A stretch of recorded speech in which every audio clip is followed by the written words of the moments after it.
Fidèles amis auditeurs de la radio Afro Diaspora, merci beaucoup pour votre fidélité dans votre émission, l'émission de la jeunesse, l'émission de l'intelligence de la jeunesse, l'émission d'une jeunesse consciente. Et ici, nous analysons, nous débattons toutes questions d'actualité qui cadrent avec notre génération.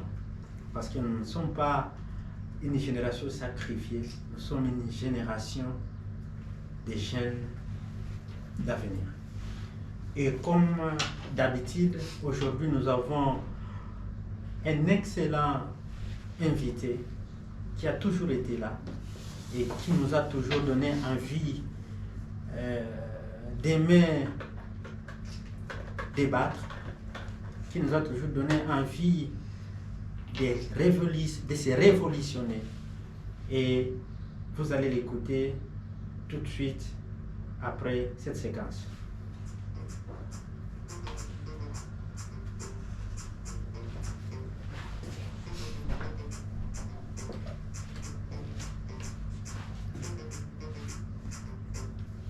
Merci, fidèles amis auditeurs de la radio Afro Diaspora, merci d'être scotchés. Je vous prie de partager, je vous prie de vous connecter et d'appeler tout le monde pour que cette émission soit suivie au maximum. Et n'oubliez pas que vous ne serez pas déçus. Merci beaucoup. Alors, notre invité, il s'appelle Deogracias. Je vais lui laisser le temps de se présenter, mais je vous dis bonjour. Bonjour, chers camarades, coordonnateurs d'un grand mouvement. Voilà, je suis Deogracias Moussambou, je suis assistant à l'université de Kinshasa, analyste politique. Je suis homme à multiples casquettes, j'allais dire un homme tridimensionnel. Et donc je suis très content de me retrouver ici encore une fois de plus sur ces beaux plateaux et discuter une thématique à la fois mobilisatrice et évocatrice qui va permettre à ce que la jeunesse que nous sommes de maîtriser les essentiariats de la République. Et donc voilà un peu c'est sur quoi je suis là. Merci. Ah, j'aime ça, les essentiariats de la République. Effectivement. Merci beaucoup. Alors, qu'est-ce que vous nous avez préparé aujourd'hui comme thématique à débattre?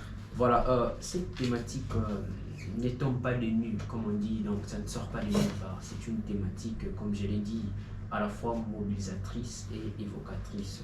C'est une thématique qui a longtemps été gangrénée par la population congolaise, le concept État des droits en République démocratique du Congo. Donc nous allons discuter autour de cette thématique pour comprendre qu'est-ce que l'on peut entendre effectivement sur l'état de droit en République démocratique du Congo. L'entrée en fonction du président de la République. C'est vrai que c'est un concept qui a existé depuis fort longtemps, mais le président en a fait son champ de bataille. Alors il faut comprendre qu'est-ce qui ouvre ces concepts d'état du droit. Sinon, si on ne maîtrise pas très bien ces concepts, nous risquerons de se perdre en conjoncture. Donc voilà un peu sur quoi nous allons marteler ces débats. Très bien. Donc, fidèles amis auditeurs, vous aviez compris la thématique que nous allons développer aujourd'hui. Il s'agit de l'état des droits. Tout le monde sait que c'est un slogan aujourd'hui connu par tout le monde, mais dont les contours posent problème. Et donc, je vous laisse le temps de nous plonger, de nous emballer pour comprendre les contours de cette thématique. Voilà, il y a un auteur, Dimitri Georges Labrosse, paix à son âme. Labrosse estime qu'on ne définit pas le contour exact de chaque concept que l'homme congolais emploie. Indépendance, état de droit, congolité. En fait, par moment, on dit des concepts sans pour autant comprendre la substance de ces concepts. À cette question posée, la réponse se trouve dans la Constitution. Et je ne vais pas faire comme disait le président Kabila, de me donner une copie de la Constitution. Mais j'ai ma Constitution ici. Et donc, si j'ai lu l'article 1er de la Constitution, en voici les libellés. La République démocratique du Congo est dans ses frontières du 30 juin 1960 un État de droit. Et donc, déjà, l'article 1er de la Constitution nous dit que nous sommes un État de droit. Mais qu'est-ce qu'un État de droit? L'état de droit, en réalité, ça je retiens des dictionnaires, c'est un État où le gouvernant et le gouverné sont tous soumis à la loi. D'accord? Il y a plusieurs auteurs qui définissent ce concept État de droit. Vous lisez Gilles Le Breton, il dit l'État de droit, c'est un État qui est à la fois porteur et esclave des libertés. Alors, posons-nous la question, est-ce que en RDC, nous sommes effectivement un État de droit? C'est une question qui laisse à désirer. C'est une question qui pose beaucoup de problèmes. Mais laissez-moi vous dire qu'aujourd'hui, ce concept État de droit ne bénéficie pas de sa vraie substance dans le chef de la population congolaise. Je vais vous dire une chose, aujourd'hui, je ne sais pas si vous avez remarqué cela, chacun de nous a sa propre définition de l'état de droit. Est-ce que vous êtes d'accord avec moi? Et donc c'est ça, cette maladie, et excusez-moi pour le terme, aujourd'hui nous souffrons de ce qu'on appelle de la polycentricité de la normogénèse. C'est-à-dire, chacun de nous a sa propre définition. Vous pouvez me poser la question, mais c'est quoi ce concept de polycentricité de la normogénèse? Au fait, moi, un Congolais normal comme moi, lorsque on me parle de l'état des droits, je me réfère directement à la constitution de la RDC.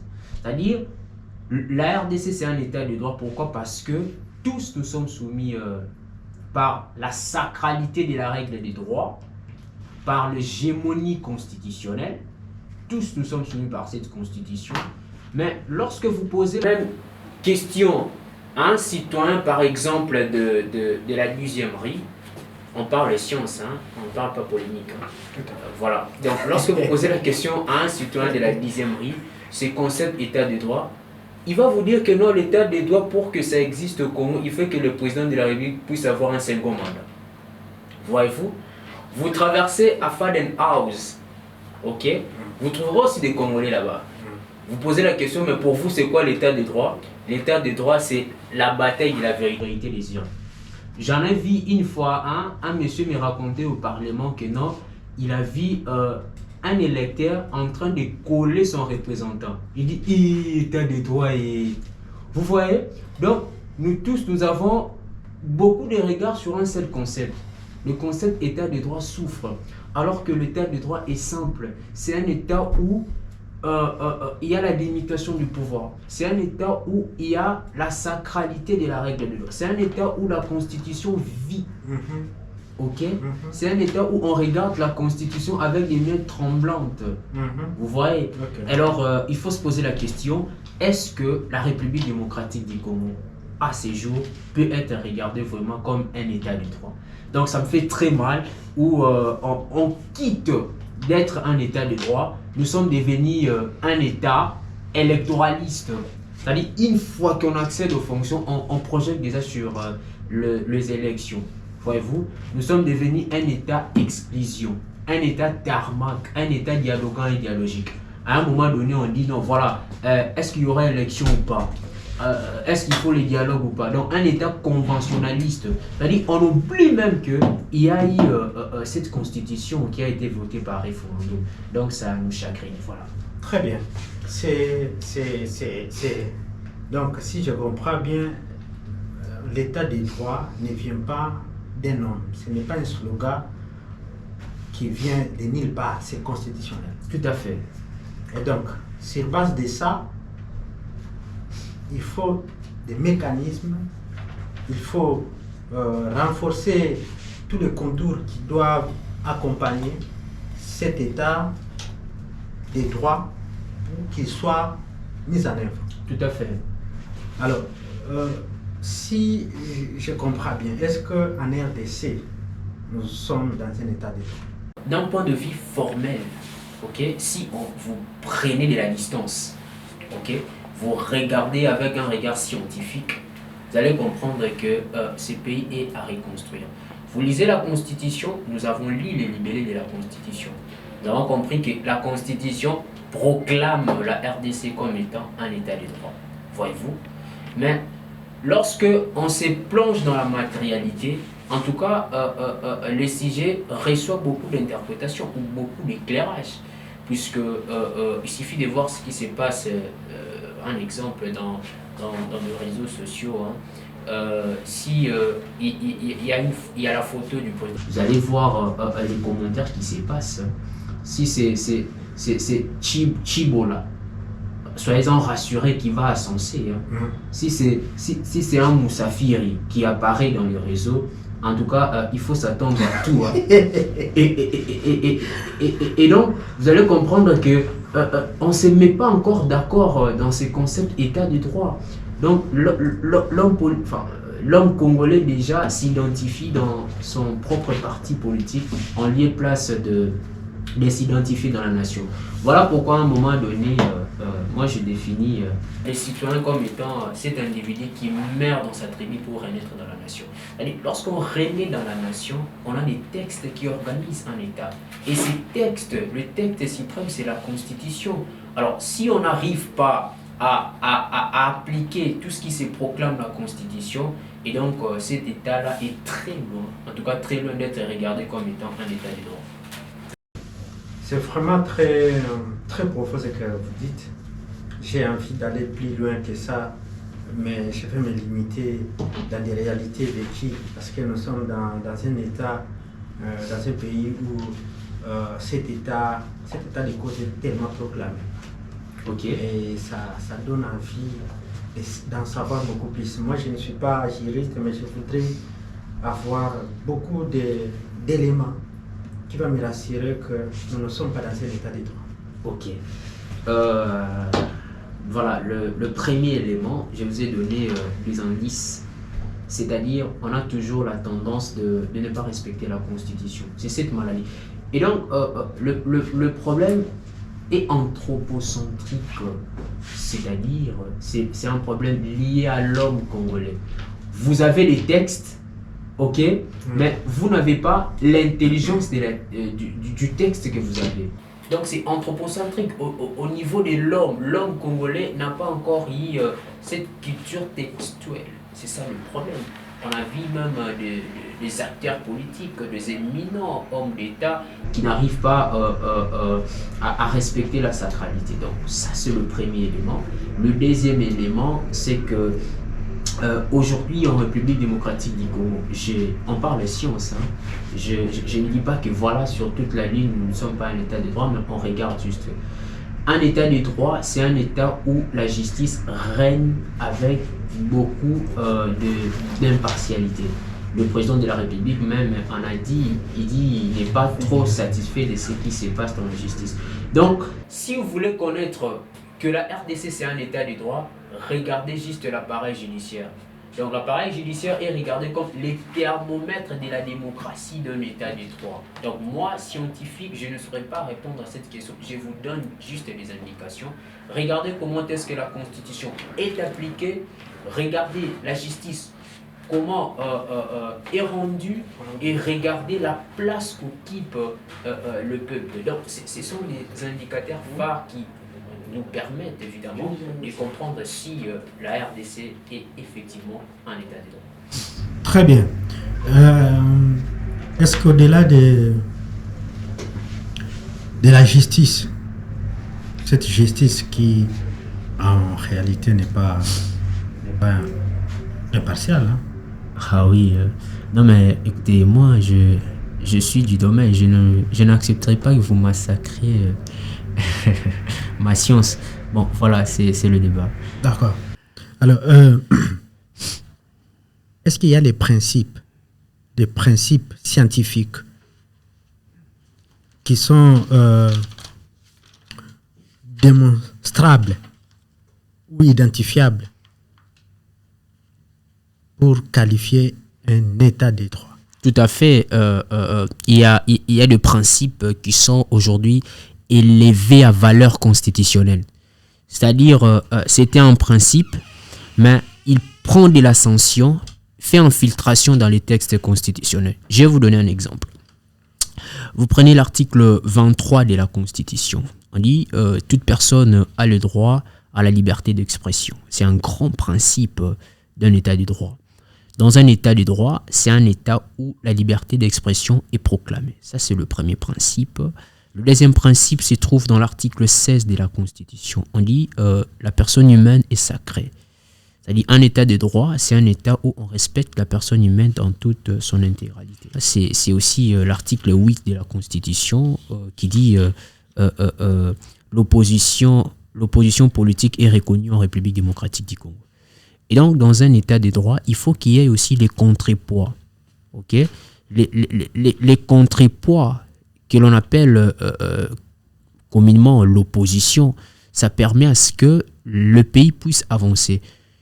Tout pays, tout État épris de la démocratie accepte dans sa constitution de mettre l'opposition pour constituer les contrepoids. Donc, tels sont les indicateurs qui nous montrent ou qui attestent qu'effectivement, ici, il y a la présence ou l'onction de l'état de droit qui souffle sur ces pays. Cher Déo, les droits, on dit que les droits, c'est une forêt. Ouais. Et souvent, là, je me mets vraiment un citoyen lambda pour faire comprendre ces réalités. Souvent, on dit que c'est les juristes qui tuent les pays. Moi, j'ai vécu des réalités où tu vois des docteurs en droit qui conseillent un président à briguer un troisième mandat. Ce sont les mêmes professeurs d'université. Nous étions ici dans ces mêmes pays où nous avions vu des grands professeurs, théoriciens des droits défendre des thèses différentes, mais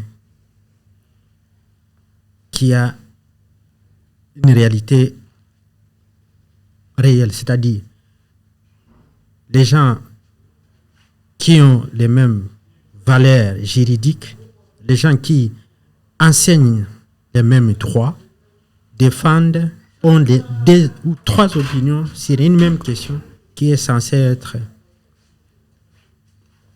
une question d'intérêt général. Est-ce qu'on doit faire foi aux juristes, aux personnes qui nous donnent ces vérités, parce que ces vérités sont des vérités fondamentales, parce qu'elles sont dans la Constitution. Tout à fait.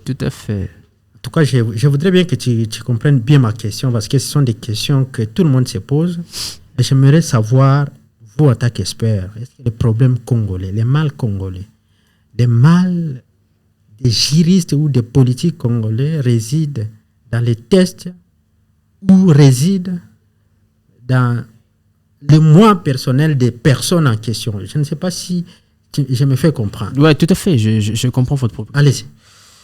Alors, je l'ai dit avec mort dans l'âme, j'avais suivi avec beaucoup de religiosité ces débats où on voyait, les juristes faisaient parler les dispositions qui sont claires.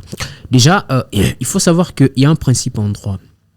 On dit claris iuris interpretatis, c'est-à-dire lorsque la règle est claire, ça ne s'interprète pas. Ok.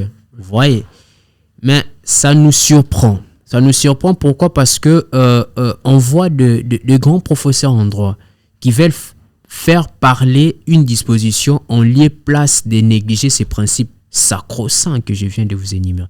Et donc, le problème du Congo, c'est un problème, ce n'est pas textuel.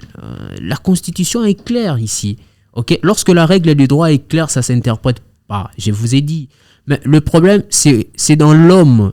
C'est l'homme congolais, au fait, qui est ce problème. C'est l'homme congolais. Voilà pourquoi je vous ai dit le problème était anthropocentrique. Prenez juste l'histoire de ces pays. Il suffit de regarder ce qui s'est passé à l'époque de la double révocation. Nous, ce qui nous avait intéressé, c'était l'appariage. C'est-à-dire, l'homme congolais a accepté juste d'avoir cet appareillage. Il faut que nous ayons une constitution. Voilà pourquoi, lorsqu'on a transposé, ok, je ne sais pas si je me fais comprendre, lorsqu'on a transposé vers les années 60, déjà le vent de l'indépendance commençait à souffler.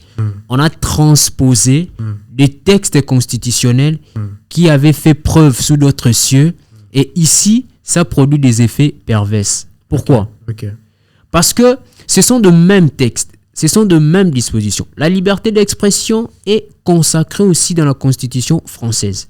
Voyez-vous, en Espagne, au Niger, en fait, il y a presque les mêmes dispositions.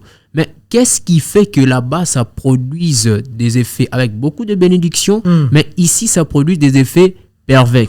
Donc, ce qui nous a intéressés, c'était d'aller bousculer de maison à la Gombe après l'indépendance, mais on n'a pas eu l'intelligence cachée de la Constitution qui fait que ça s'applique avec beaucoup de sérénité. Donc, le problème, c'est au niveau de l'homme congolais.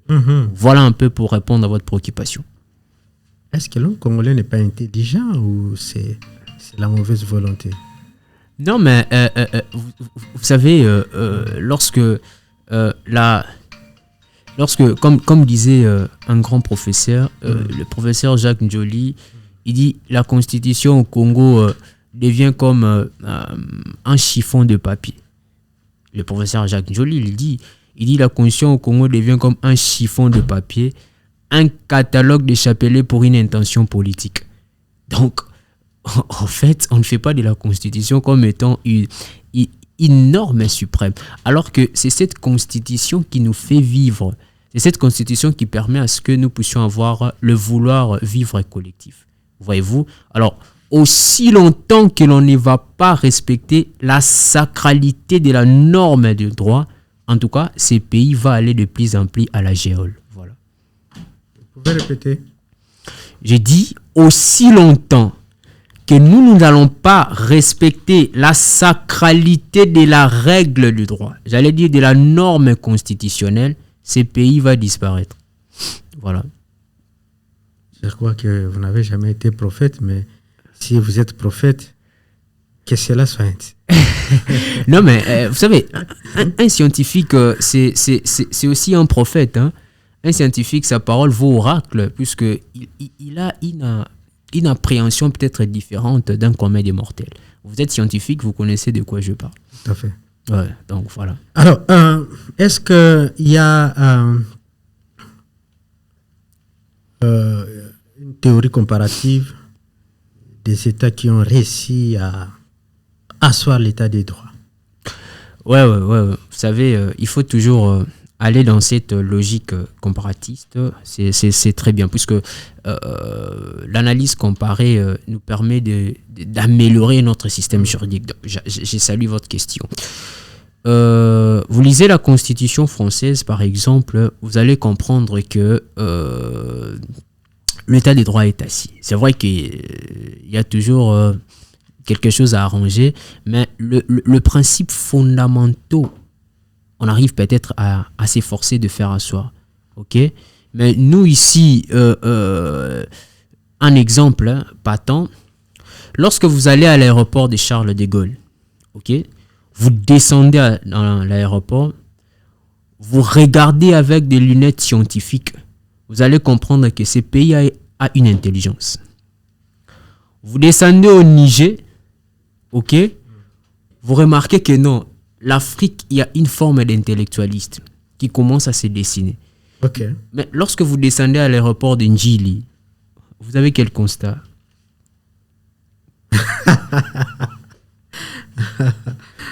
C'est terrible. Donc, okay. Voilà. Ok. Ça, c'est très important.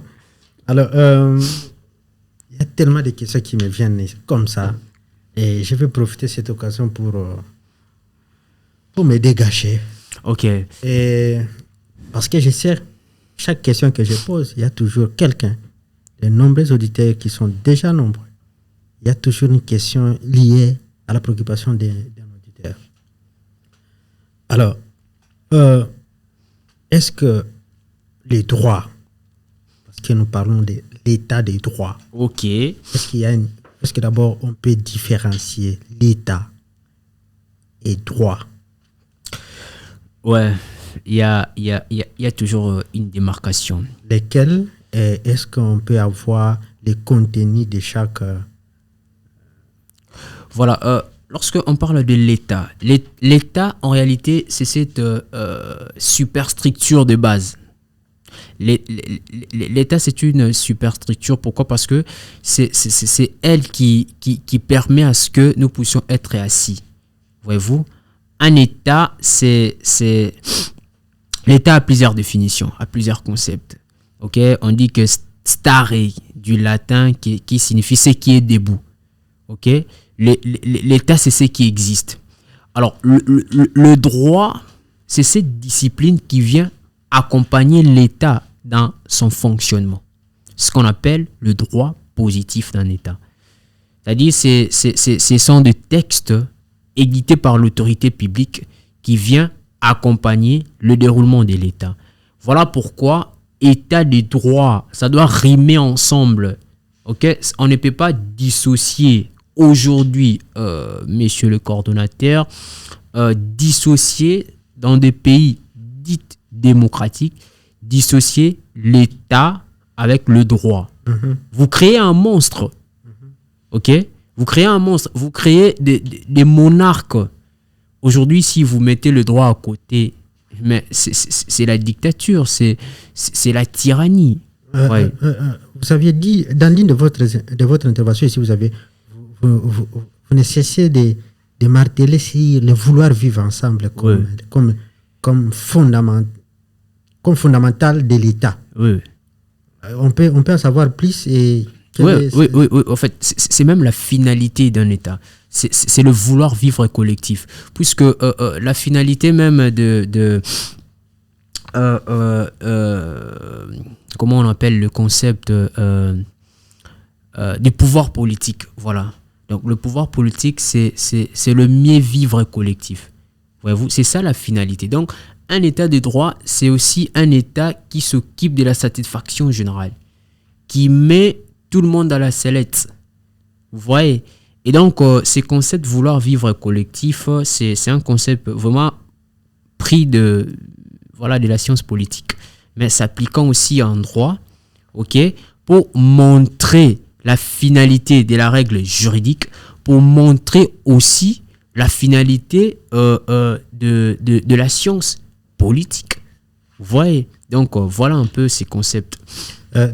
Cher Déo, l'état des droits, c'est là où règne la primauté, l'égalité des droits des uns et des autres. Tout à fait. Nous sommes dans un monde des droits, vous le pensez réellement?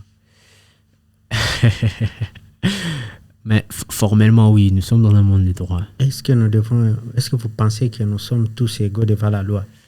Non, nous ne sommes pas tous égaux devant la loi. Donc, c'est notre combat de chaque jour. Alors, il faudrait pas que... Voilà pourquoi j'ai dit, si vous voulez comprendre aussi un état de droit, regardez la justice. La justice est regardée comme étant les thermomètres. C'est la température d'un état. Alors, il suffit de regarder tout ce qui se passe. On a toujours l'impression que notre justice est à double vitesse. Ok, c'est toujours la loi de plus fort qui règne. Ok, alors que ça fait très mal un justiciable qui vient n'ayant d'abord pas le moyen pour saisir la justice et vous le massacrez avec des frais qui n'existent pas. Voilà pourquoi le président de la République a exprimé cette désolation. Okay? Je suis dans ces domaines juridiques, je connais les méandres et je sais de quoi je parle. Donc il faut vraiment arranger l'appareil judiciaire congolais pour, comme on dit, la justice élève une nation, pour élever notre nation. La justice élève une nation. Tels sont les propos de notre invité Déocrace. En tout cas, nous sommes très heureux d'avoir la compréhension et le contour de cette thématique qui fait débat, que les gens pérorent tout au long des journées dans nos médias, partout, mais dont le contenu fait débat et le contenu n'est pas maîtrisé. Alors, nous sommes en train de chuter et nous entrons dans la deuxième étape la deuxième phase où nous allons demander de voir quelles sont les pistes et des solutions pour que réellement nous ayons un état de droit. Mais avant cela, je suis en train de dire à nos auditeurs, fidèles amis auditeurs de la radio Afro-Diaspora, que vous pouvez poser vos questions. La régie vous a donné les numéros de contact. Tous ceux qui veulent poser les questions, en tout cas, ça va nous parvenir. Même si on ne répond pas aujourd'hui, on va répondre. Il y aura une séance de réponses, mais soufflons un peu avec ça. Voilà, fidèles amis auditeurs, merci de votre fidélité à cette chaîne d'excellence, la chaîne d'exception, la chaîne de la nouvelle génération. Merci de nous faire confiance et de faire confiance à votre chaîne Afro-Diaspora. Vous êtes scotché en train de suivre votre émission Analyse politique, analyse d'actualité. Et là, nous sommes avec notre ami, notre expert maison, Deogracias, qui le poste-nom Moussambo. Il faut retenir bien Deogracias Moussambo. Voilà. Alors, cher Deogracias, est-ce que nous pouvons... C'est vrai, on a brossé un tableau sombre. Moi, je suis conscient des défis de l'état de droit. Peut-être que vous n'avez jamais vécu ça. Mais moi, j'ai été victime de cet état. Ok. Et je crois que les amis qui nous suivent doivent avoir au moins les tacts, les stratégies, les vrais je ne sais pas comment les détailler, mais ils doivent sortir de cette émission avec des vraies réponses, des vrais contours qui conduisent cette thématique. Alors, d'abord, on voulait avoir, d'une part, les pistes et des solutions pour qu'il y ait réellement un état de droit dans notre pays. De l'autre côté, quelles sont les responsabilités? Qu'est-ce qu'on doit faire, nous, jeunesse à notre niveau, d'une part, et les vieux, pas seulement les vieux, mais les politiques et ceux qui sont en train de gérer la res publica. Je crois qu'on peut tout dire, mais on ne doit pas aussi laisser la balle seulement aux politiques. Nous, jeunesse, nous avons aussi un rôle. Je ne sais pas si... merci beaucoup. Je vais commencer d'abord à la deuxième question pour s'imbriquer à la première question. D'accord. J'allais dire cheater à la première question. Voilà. Pour nous, le jeune, c'est que nous allons faire... Je l'ai dit, il faut... tout commence par la prise de conscience. Hein. Il faut avoir la prise de conscience de textes qui organisent un État. Ce pays n'est pas régi par un individu. Non. Le Congo nous appartient tous. C'est un patrimoine culturel. Enfin, c'est un patrimoine, j'allais dire. Donc, c'est notre pays. OK? Et donc, il faut mettre en tête que la jeunesse, nous sommes la relève de la République. Ce n'est pas une utopie, mais c'est vrai. Mais cette jeunesse doit avoir conscience qu'il existe des textes. Il faut lire des textes, connaître le pays. Moi, ça me fait très mal, ça m'intrigue lorsque vous posez la question d'un Congolais de citer ne serait-ce qu'une disposition de la Constitution. Il ne sait pas. Mais c'est très dangereux. Voyez-vous? Et donc, ce que je vais donner comme piste de solution, c'est d'abord, je vais faire une recommandation aux autorités. Après, je vais citer à la population. Aux hommes assez vieux, hommes politiques, que certains qualifient de ménopausés politiques, qui devraient laisser la place à la jeunesse. Oui. Et il faut se poser la question, lorsqu'un individu ne veut pas laisser la place à la jeunesse, c'est qu'il n'a pas à faire après le pouvoir. C'est très dangereux. Non, mais il y a un penseur qui disait, si les autorités n'arrivent pas à laisser la place à la jeunesse, c'est qu'ils ne savent pas quoi faire après le pouvoir. Ça, c'est qui ça? C'est un penseur dont je t'ai le nom. C'est pas ça. Et donc, ils doivent comprendre qu'il y a un nouveau vent qui souffle. Ouais. Ils ont déjà échoué. Ils ont montré de limites, en fait. Alors, laisser la place à la jeunesse, donner le Congo aux plus jeunes qui ont une nouvelle mentalité, aux plus jeunes qui ont une nouvelle vision. De reconstruire ces pays avec de l'intelligence, de reconstruire ces pays avec les soucis de mieux faire. Voyez-vous? Et à la population, surtout plus aux jeunes, je dirais qu'il faut arrêter cette tendance de génuflexion, d'être des ascenseurs du pouvoir, d'être des acclameurs du pouvoir, d'être des turiféraires du pouvoir. Non. Il faut que la jeunesse puisse se retrouver aussi dans des grands agoras pour proposer. Et arrêter avec des slogans jeune baran expérience. Non. Laissez la chance à la jeunesse et on va voir si la jeunesse va échouer. Merci. Très bien. Ça, c'était au niveau de vieux. Maintenant, quelles sont les pistes de solutions? Parce que vous avez posé 3 questions. Oui. Que nos internautes doivent sortir avec une idée claire. Tenez, la première piste de solution que je peux donner, c'est d'abord de lire la Constitution. Et quand on parle d'un état de droit, c'est un état où, si on vous arrête, vous saisissez l'autorité et cette autorité a l'obligation de vous répondre tel que proscrit par la loi. Ça, c'est la première piste de solution. La deuxième piste de solution, c'est d'avoir cette liberté d'expression. Et le courage de parler, enlever la peur et le courage de parler ce que vous êtes en train de penser, mais tout en respectant une certaine limitation. La troisième piste de solution, la jeunesse doit s'engager en politique. Puisque pour refaire des choses, pour redessiner le Congo, la seule voie, c'est l'engagement politique. Très bien. Il faut s'engager en politique pour comprendre, pour mieux faire, pour faire asseoir l'état de droit. Donc, ces combats ici, ce n'est pas mon propre combat, non. Ces combats doivent être portés par tous les jeunes, où que vous soyez, partout où vous êtes, même à l'extrémité. Ok? Savez que le Congo nous appartient tous. Alors, il suffit de mettre le courage, il suffit d'avoir un sens textuel. Cela va permettre à ce que nous puissions, en tout cas, souffler le vent nouveau dans ces chers et beaux pays, le Congo, que nous avons tous. Merci beaucoup. Merci, en tout cas, très cher Deo Gracias. Ça a été un plaisir de vous avoir encore sur ce plateau. Et s'il y a des contacts, si vous voulez avoir tous les détails sur Deo Gracias, je vous laisse donner. En tout cas, merci beaucoup, cher coordonnateur, de me donner cet espace de me faire entendre.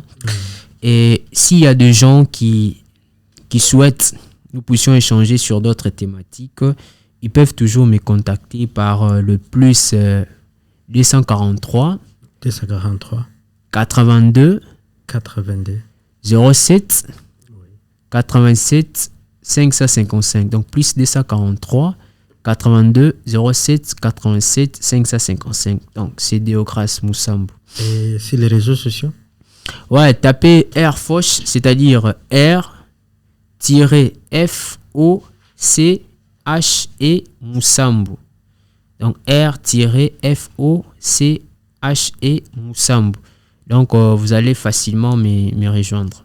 Ceux qui ont besoin d'une consultance, vous avez aussi un cabinet? Ouais, tout à fait. Donc à travers mon numéro, si vous avez besoin, vous avez vos soucis, vos préoccupations, le cabinet juridique peut toujours vous aider à des orientations. Très très bien, merci beaucoup cher Deo Gracias Moussambo. Nous vous remercions et nous vous promettons un rendez-vous spécial pour les questions. J'en suis honoré. Merci beaucoup. Fidèles amis auditeurs de la radio Afro Diaspo, ainsi se termine notre émission de ce jour.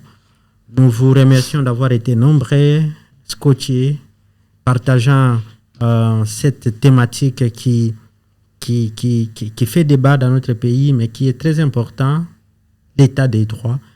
Vous aviez eu à comprendre les contours de cette thématique et on nous a donné les informations liées à sa mise en œuvre aux défis et les pistes de solutions qui doivent en découler. En tout cas, nous vous remercions pour votre fidélité. Merci et à bientôt.